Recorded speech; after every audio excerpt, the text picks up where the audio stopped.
séance d'étude du code du jeudi 16 avril. Comme d'habitude, on prend son manuel, on se met à la page 112 et 113 et aujourd'hui, on travaille sur le son AN que les enfants connaissent, mais sur les graphies complexes, le EM et le AM. En tant que lecteur expert, les adultes savent pourquoi j'ai un M devant le P ou le B ou le M, mais je n'ai pas de cas avec le M. C'est une règle d'orthographe qui n'est pas expliquée aux enfants sur cette page-là. Nous, c'est juste qu'ils repèrent la graphie complexe. La règle du M devant MPB sera expliquée en CE1.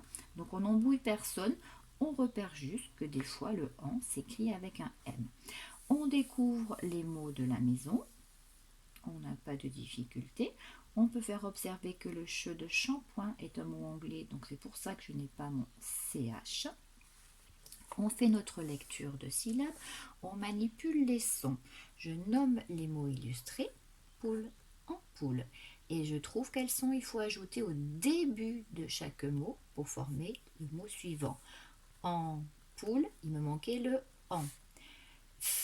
Lac, il me manquait le f pour faire flac. Rang, grand, il me manque le g. G, rang, ça fait grand. L, ça fait sel.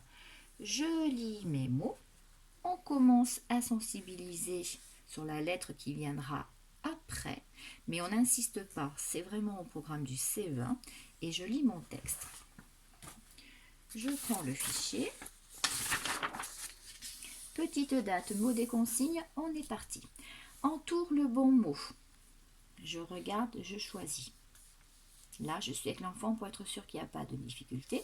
Recopie, je laisse l'enfant écrire tout seul, sans oublier le déterminant, c'est le petit mot qui va devant, féminin ou bien masculin.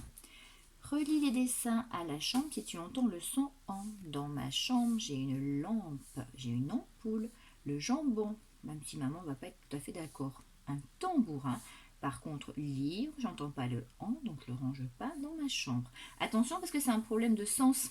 Bien sûr que les livres ils sont dans ma chambre, mais je travaille sur le son en cette fois-ci. Dessine un rond pour chaque son que tu entends et colorie le son en. J, en, b, on.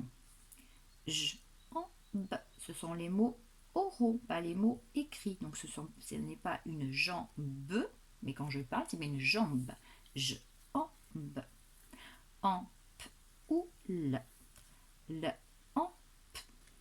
Complète les lignes. Alors là, attention, parce qu'en fait, ici, on a fait des associations sur le sens. Ici, je fais des associations de sens. Ici, c'était le son. Ici, c'est le sens. Il faut que les enfants se détachent. Ça s'appelle apprendre à créer du lien. C'est compliqué. Dans ma ligne des fruits, je choisis un autre fruit. Dans ma ligne des instruments, je choisis deux autres instruments, les miens ou d'autres. Il n'y a aucun souci. Consigne 5, relis les mots qui correspondent au dessin.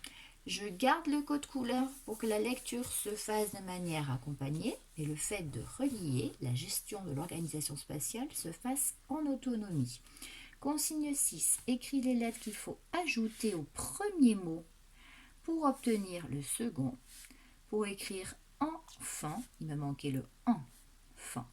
Pour écrire en porte, il me manquait le en porte. Consigne 7, écris le mot avec en. On me donne la graphie complexe. Je n'oublie pas le déterminant.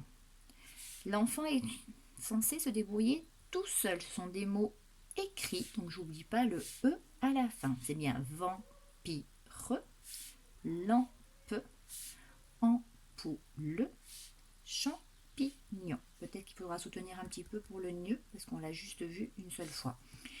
Consigne 8, lis le texte, puis numérote les dessins dans l'ordre de l'histoire. Je lis mes phrases et je cherche avec quelle image il faut les associer.